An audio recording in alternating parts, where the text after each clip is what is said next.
Penn Young started, he come in and hung his hat on the wall over there, and he shook his boots off and dirt off of them. He walked around and he started up the step. When Penn Young got on that 13th step, that slave had that sword up there, and he come out, cut him half in two, and killed him. Local legend tells us that in 1879, Penn Young, a local slave owner, was killed by his slave, waiting in the shadows to enact his revenge. Although this house holds a lot of charm and beauty, the inside of these walls lurks a haunting past. There are many documented cases of paranormal activity happening on the grounds of Spring Villa. Any time that you walk up on that hill at night when the moon is full, if you look, you can see Penn Young. He's stomping his feet, just stomping the dust off.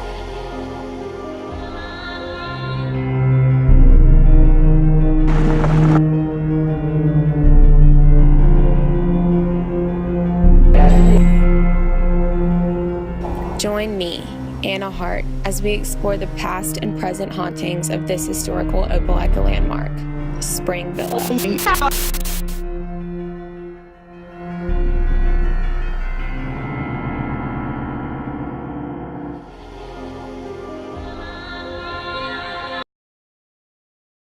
Legend says that Penn Young was born in 1823 in Georgia.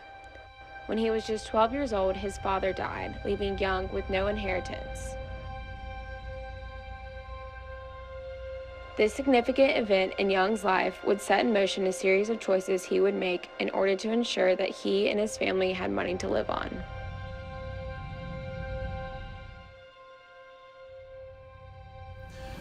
Before the Civil War, lower income whites were often squatters. They didn't own their own land, truly living in just lean-tos, in some cases living in caves. The South was very poor, despite our common perception of these large plantations with 100 plus slaves. That was not the reality for the average white Southerner. The reality was living a bare bones existence, subsistence farming, relying on the handouts of those who did own slaves and those who benefited from the economic system of that time period.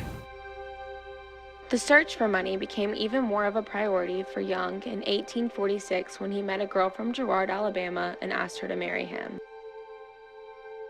Mary Ann Godwin and Young would spend 18 months traveling around the vast California frontier in search of gold to secure their future.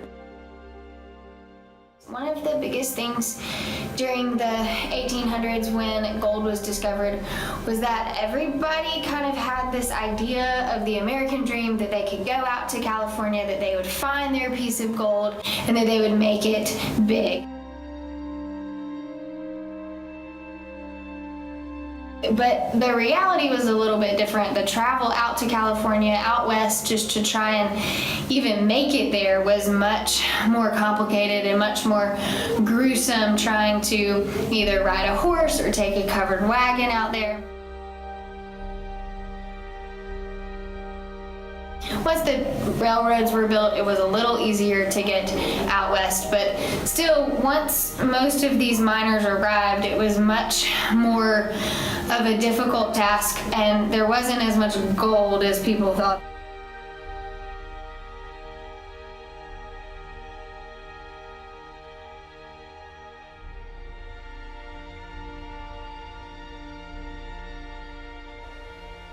Finding success in California, Young turned his focus to mining for other precious rocks and minerals.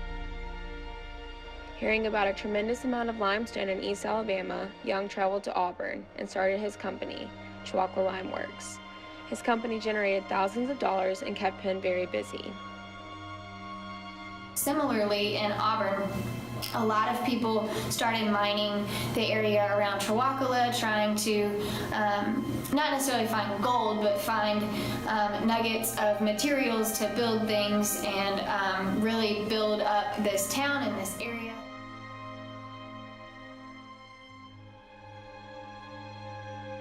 It was so popular that even in the 1930s, the government sent the CCC during the Great Depression, the Civilian Conservation Corps, to help build Chewacla into a state park, and it is still around today.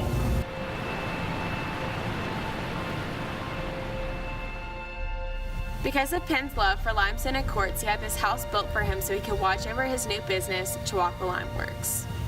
Young had a history of abuse towards his slaves, which meant that a lot of them had built up anger towards him.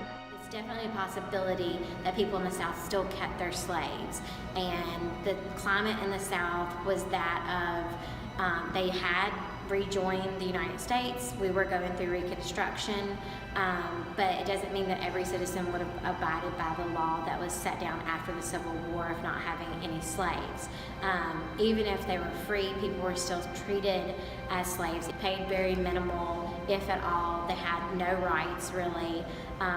The jobs that they were given were ex-slave jobs. So pretty much in the South at this time, you still had people that their title might not have been slave, but they were still theoretically slaves in a lot of people's eyes in the South at this time.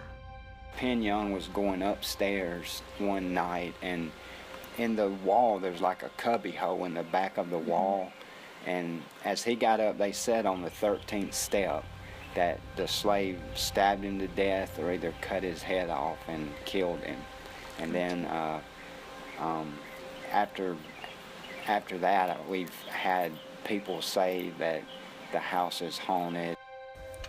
One story deals with a camping trip cut short by a power outage. The campers who were going to sleep in the house were being bused back into Opelika when a counselor went back inside to make sure nothing or no one had been left behind. After he had been gone for a long time, the person in charge went to look for him and found him sitting on the floor, white as a ghost, and crying and obviously scared almost to death. Later, he said he had seen and heard a man playing a piano in the house. There was no piano in the house. Since then, others have reported hearing a piano playing in the building. Also, many years ago, 3 small boys reportedly drowned in the lake.